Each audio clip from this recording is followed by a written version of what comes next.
యాదగిరిగుట్ట శ్రీ లక్ష్మీ నరసింహస్వామి ఆలయ ఇన్ఛార్జి ఈవోపై వేటు పడింది. ఇన్ఛార్జి ఈవో రామకృష్ణారావుపై బదిలీ వేటు వేసింది దేవాదాయ శాఖ. సీఎం రేవంత్ రెడ్డి యాదాద్రి పర్యటనలో ప్రోటోకాల్ విషయంలో నిర్లక్ష్యం వహించారని రామకృష్ణారావుపై ఆరోపణలు వచ్చాయి. దీంతో ఆయనపై వేటు వేశారు. యాదగిరిగుట్ట ఆలయ కొత్త ఈవోగా అడిషనల్ కలెక్టర్ భాస్కర్ రావును నియమించారు.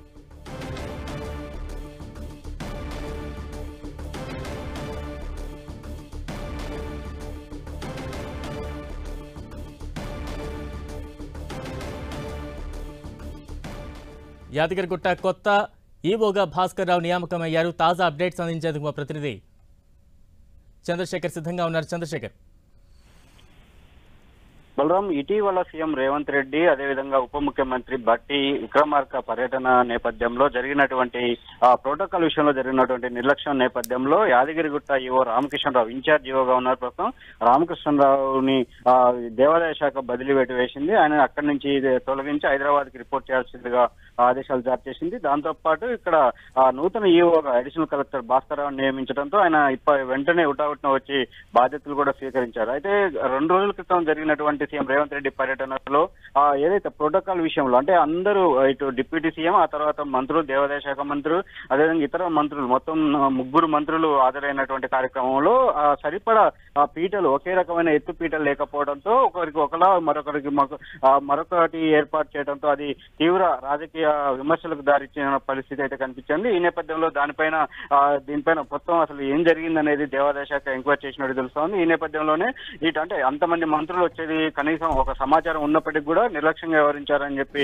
ఇన్ఛార్జ్ ఈవోని అక్కడి నుంచి బదిలీ చేసిన పరిస్థితి. అయితే ఇటు యాదగిరిగుట్ట పునర్నిర్మాణం తర్వాత యాదగిరిగుట్ట ఈవో స్థాయిని ఇటు డిప్యూటీ కలెక్టర్ స్థాయికి మారుస్తూ అంటే దాని స్థాయి పెంచుతూ గత ప్రభుత్వంలోనే ఆదేశాలు వెలువడ్డాయి. అయితే అప్పటి నుంచి కూడా అక్కడ ఆర్డీఓ కంటే కూడా డిప్యూటీ కలెక్టర్ స్థాయి అధికారిని గీతారెడ్డి వ్యవహరించారు. అయితే ఆమె బదిలీ తర్వాత ఇటు ఇన్ఛార్జ్ ఈవోగా ప్రస్తుతం రామకృష్ణరావు కొనసాగుతా ఉన్నారు. ఇప్పటి వరకు కూడా నూతనంగా ఈవో అనేది ఇంతవరకు ఎవరు కూడా అక్కడ ఏర్పాటు చేయలేదు. అయితే తాజా ఘటన నేపథ్యంలో ఇటు అడిషనల్ కలెక్టర్ హోదాలో ఉన్నటువంటి భాస్కర్ రావుని పూర్తిస్థాయి ఈవోగా అక్కడ ప్రభుత్వం ప్రస్తుతం నియమించిన పరిస్థితి కనిపిస్తా ఉంది. ఏదైనా కానీ ఇప్పటికే ఇటు విమర్శలకు సంబంధించి డిప్యూటీ సీఎం బట్టి విక్రమార్క కూడా వివరించారు. అదేవిధంగా ఇతర అంశాలు కూడా జరిగిన నేపథ్యంలో తాజా చర్య ఇటు కొంత ప్రభుత్వానికి ఉపశమనం కలిగించేలా ఉందని చెప్పవచ్చు.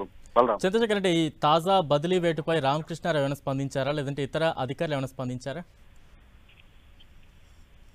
అంటే దీనికి సంబంధించి ప్రభుత్వం తీసుకున్నటువంటి చర్యపైన అయితే ఇప్పటివరకు దేవాదాయ శాఖ నుంచి కానీ అక్కడ ఉన్నటువంటి ఏదైతే ఆలయ సిబ్బంది నుంచి మాత్రం ఎవరు కూడా ఎటువంటి అధికారికంగా అయితే మనతో స్పందించలేదు. కానీ అనధికారికంగా వస్తున్న అంటే వాళ్ళు ఇస్తున్న సమాచారం ప్రకారం కేవలం ఆ ఇష్యూలోనే అంటే సీఎం రేవంత్ రెడ్డి పర్యటన జరిగినటువంటి ఒక ప్రోటోకాల్ లోపం వల్లనే ఈ బదిలీ జరిగినట్టయితే చాలా స్పష్టంగా ఉంది. అంటే ఇక్కడ కూడా దేవాదాయ శాఖలో జనరల్ ట్రాన్స్ఫర్లు అయితే ఒక్కడే కాకుండా 2-3 అవుతుంటాయి. కానీ ఒకే ఒక్క వ్యక్తిని బదిలీ చేయడం, నూతన కూడా ఈవోని బదిలీ ఇక్కడ నియమించడం, ఇదంతా కూడా కేవలం ఆ ప్రోటోకాల్ ఇష్యూలో జరిగినటువంటి వివాదం నేపథ్యంలోనే జరిగిందని వాళ్ళకి చెప్తున్న పరిస్థితి కనిపిస్తా ఉంది.